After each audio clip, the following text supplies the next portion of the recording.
We will reform the entire NHIS operations and empower our local manufacturing industry. Two things makes every nation great: strategic geographic location and good governance. If you look at Nigeria today as a nation, as a country, is a nation with great potentials, with all the strategic advantage for a rebounding, resounding, and successful country. But alas, we have a lot of problems in this country. The entire thing around Nigerian policy is going to be around trade.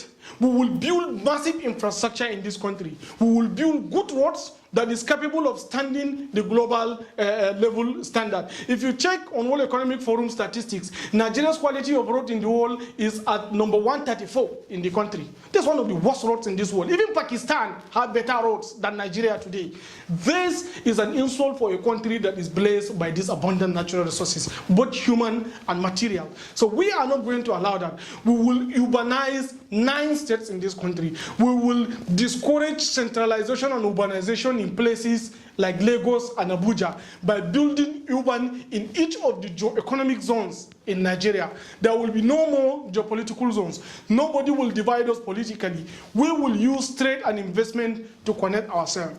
Lagos is not going to be part of Nigeria as a state anymore. We will grant Lagos an autonomous status, whereby it will be the central economic hub for the nation. All the 9 other geo-economic zones will have direct connection to Lagos. They will pick the template of Lagos, the way it is and the way the economy is run, and then to be distributed into the country. So people doesn't have to travel to Lagos to make it. People need to stay to the nearest geo-economic zone in their area to still be able to make it. Meanwhile, from those areas where they live to Lagos, there is direct connectivity in all infrastructure, both internet infrastructure, road infrastructure, and leveraging on the opportunity that we have with our longest river system in the world, which is the River Niger and the River Benue. From the River Niger, I can import my goods from any country in the world. I don't have to wait for trucks to carry them over a long distance inland to be able to transport them to my port in Zungeru. I don't need that. All I need is for us to have smaller boats that can be able to carry these containers and deliver them to this area. Some estimates have shown that $45 billion can actually dredge River Niger. Now imagine how much we have been spending over a long period of time simply because we want to build our road.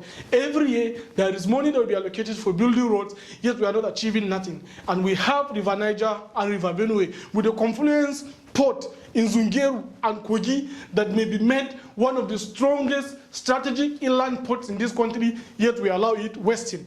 So also in the places like Argungu, all those areas are heavy port facilities that we have not been taking advantage of. So our economic policy entirely is going to be centered in enabling and connecting trade. Our interconnectedness is going to be super high, and we will ensure that each and every Nigerian, regardless of where he lives, is able to trade with every other Nigerian in every other section of the country. That is going to be our strong area of focus.